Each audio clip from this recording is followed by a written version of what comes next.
Hey, how you doing? And welcome to another Digimon Top 10 video! And if you read the title of today's episode, today I'll be covering my top 10 Mega Digimon of all time!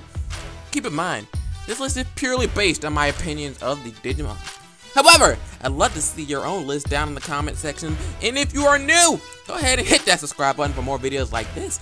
Let's shoot for 5 likes, and it's time to begin! Starting this list off at number 10 is a member of a Digimon Holy Trinity. At number 10 is Ophanimon. Ophanimon is a part of the celestial Digimon that protect God's domain.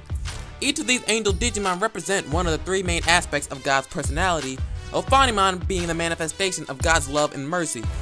She is designed after the OPHAN, the 3rd highest class of angel, as well as the Archangel Raphael. Of course, this position in the digital world comes with some serious power. In her right hand is her Eden's Javelin, her primary choice of attack used to purify her enemies. When using long-range tactics, Ophanimon uses her SEFIROT crystal, a technique in which she creates and fires crystals that form the SEFIROT. I first saw Ophanimon in Digimon Frontier as the one who guided the season's Digidestin.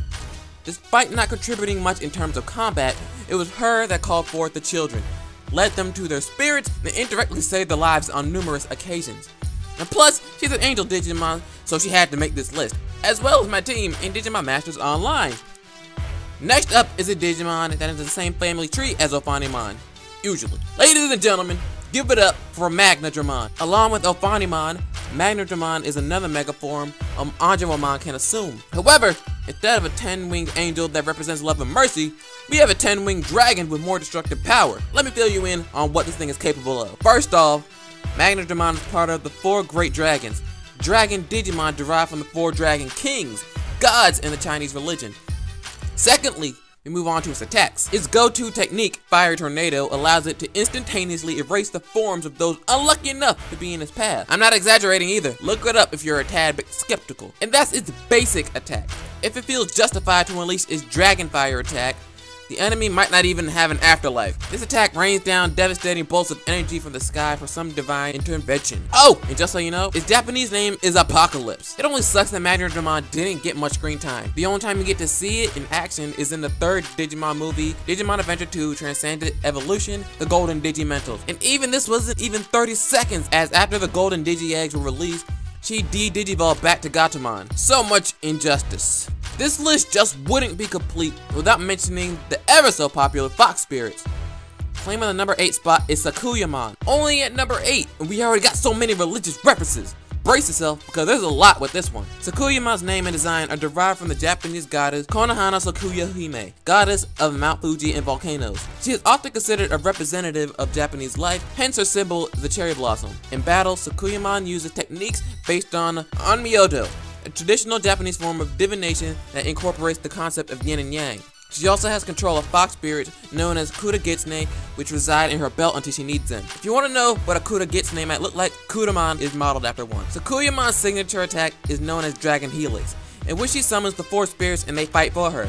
These spirits each embody the attributes of fire, water, wind, and lightning. She has many other attacks, but my favorite is her Fox Drive. This attack summons intense blue flame to surround and incinerate the opponent. Sakuyamon might have the role of a priestess, but just like Magnadramon, she can assume battle mode whenever necessary to wipe out evil wherever it may come. This next mega is one of gigantic proportions. Blasting his way to number 7 is MEGAGargomon. This Digimon is a literal weapon of mass destruction. Hidden within almost every inch of his body are countless weapons ready to wreak havoc. These weapons include, or are not limited to, lasers, missiles, bazookas, Vulcans, and flamethrowers. Its signature attack, meaning its basic technique, involves firing off the megaton missiles on its shoulders. Get this, the atomic bombs used in Hiroshima and Nagasaki during World War II weren't even 1/10 of a megaton, not even put together. That means if MEGAGargomon's missiles were only 1 megaton each, they have about 75 times more destructive force than the one used in Hiroshima. If those aren't enough, his special move, Mega Barrage, unloads his weapons from all sides. So in the aftermath of this onslaught, someone's dying. MEGAGargomon's titanic size makes him incredibly slow, but since his energy is focused on power, he is literally built for complete and utter destruction. It's a good thing he has a conscience, because if not, the digital world will most likely be in tatters from this destructive power. My love for the Digimon began way back during the days of Digimon Rumble Arena, back before I even saw the entirety of Digimon Tamers. Once Terramon got into his groove, he'd warp Digivolve to MEGAGargomon to rain down destruction. Reapermon never stood a chance! As we approach the halfway point, the next Digimon is another that is a part of the 4 Great Dragons, but his power is definitely not used for good. The Digimon at number 6 is of course MECIDRAMON. Unlike Magnadramon, who uses this great power for justice, this dragon is meant for pure destruction. Even his name is derived from the Hebrew word Megiddo, the hill in Christian tradition that's the location of Armageddon. Within the digital world, MEGIDRAMON is considered a digital hazard, a highly dangerous Digimon with capability to destroy the entire plane of existence. His attacks, Megid Flame and Dragon Howling, completely obliterate those in his path. As seen in Digimon Tamers, MEGIDRAMON is a Digimon that cannot be tamed. He'll keep fighting until he no longer has the energy to do so. It took a stronger force to knock him unconscious and to end his savagery. I've always been a believer that good triumphs over evil, but you gotta give credit where credit is due. This is one awesome dragon. Speaking of triumphing over evil, we now turn things over to the one that was able to knock out that rampaging dragon, though it wasn't for a noble cause. Going into the second half of this list, we have the Demon Lord Digimon Beelzemon. If I made a top 10 list of the coolest Digimon, he'd definitely make the 1 or 2 spot. Just look at him and tell me he won't steal a girl. Despite his rough and tough exterior, Beelzemon is actually one of the 7 great Demon Lords. Digimon that represent the 7 deadly sins and have the power to command a dark army known as Nightmare Soldiers. Even with this power, Beelzemon chooses to live and fight on his own, riding into battle on his motorcycle Behemoth and blasting enemies away with his Berenjena shotgun. And if going in guns blazing doesn't do the job, he'll tear them apart with his Darkness Claw. Personally, the only thing that made him cooler was when he got his wings and a bigger gun after his change of heart. This next Digimon is one that I like to call the Vegeta of the digital world. Filled with so much angst, it's the Jet Black Dragon Warrior, BlackWarGreymon. Now the reason I compare him to Vegeta is because even though BlackWarGreymon is a virus type Digimon, he's not inherently evil. He just follows his own codes of justice. He will not side with those who use underhanded tactics, even if they are fellow virus Digimon as well. All I know is that those who end up on his bad side are gonna have a really bad day. Both his signature attacks are meant for the purpose of complete annihilation. By spinning at high speeds, BlackWarGreymon creates a black tornado meant to drill through his target. If he's looking to finish the job a little more cleanly, he'll gather energy from the atmosphere into a massive ball to completely decimate anything in its path. Everyone loves a good anti-hero every now and then. A little look into a different perspective never hurt anyone, except maybe the Destiny Stones. Coming in to claim the bronze used to actually be my favorite Digimon, and some of you might already know that. Yes, I'm talking about GARURUMON. This cybernetic wolf was giving me some great memories during my youth. I mean, who wouldn't love a cybernetic wolf literally filled with all types of different weapons? This metallic canine is quite possibly the perfect predator. As a cyborg, he still retains his organic senses, but with the metallization process, he gained laser sights, infrared, and X-rays, making it virtually impossible to escape from this Digimon. Face it, once you're in his sights, you're about to die. Quite cruelly, in fact. GARURUMON's weapons are cold-based, the complete opposite of MEGAGargomon, whose weapons are all heat-based. If getting blasted by a beam of air at absolute zero isn't enough, he'll just unleash a barrage of missiles with his Giga Cross Freezer, meant to instantly freeze the opponent. Oh, and just so you know, anything that suffers this attack has their vital functions absolutely brought to a halt. Nice.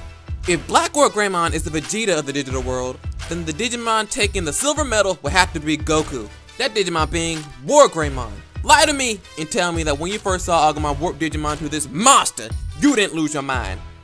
I knew that he and MEGAGargomon came, Venom Iotasmon was toast. But getting back on track, WarGreymon is the ultimate form of Greymon species Digimon. Contrasting from the massive size of his previous forms of Greymon and MEGAGargomon, WarGreymon's power and speed has exponentially increased. Like BlackWarGreymon, he is equipped with the Draymon Killers, weapons made to handle and defeat dragons. So Mega Charizard X, what's up? His defensive capabilities have also increased with the addition of the Brave Shield on his back. His attacks are just like BlackWarGreymon, except that the formers are usually steeped in negative emotions. Despite WarGreymon being a vaccine type and BlackWarGreymon being a virus type, the two share similar goals. Both fight for what they perceive as justice. It really all depends on who you ask. But for the sake of time, let's just say that WarGreymon will always fight for the quote good guys. Again, it's all about perspective. It should come to no surprise to most of you who's at the #1 spot. But bear with me because this is for the new subscribers. My all-time favorite Mega Digimon is the Seraph Digimon, Seraphimon. Where do I begin? First off, Seraphimon is ranked the highest among angel Digimon. His name comes from the highest class of angel known as Seraphim, and he's designed after the Archangel Michael. Just like Ophanimon, Seraphimon is a celestial Digimon, one who enforces God's laws. He's also the being closest to God. Now, you can bet he's got some serious power. Being second in command, you can't afford to slack off. For close range battle, Seraphimon has his hallowed knuckle, an attack that sends lightning straight from his fist to lay down some pain. Or he can summon bolts from the sky with his hallowed ascension. Seraphimon's most famous attack is his Strike of the 7 Stars, a technique that involves gathering 7 balls of holy energy and shooting them towards his enemies. But his greatest and most dangerous attack is his Rising Halo, or Testament in Japan. By sacrificing his own life, Seraphimon releases a massive power equivalent to the Big Bang. Trust me, I'm not making this up. This Digimon is just that powerful, and I love it! It really sucks Seraphimon rarely got that much screen time, because he is literally one of the most powerful Digimon to ever exist. And that's saying something, but that's a video for another day. Thank you all for watching. If you did enjoy, hit that like button as it really is appreciated, and leave your own list of your favorite megas as well as thoughts in the comments below. If you're new, hit that subscribe button for more videos like this one, as well as Let's Plays and other content on the channel. I'm gonna catch you all next time. Bye!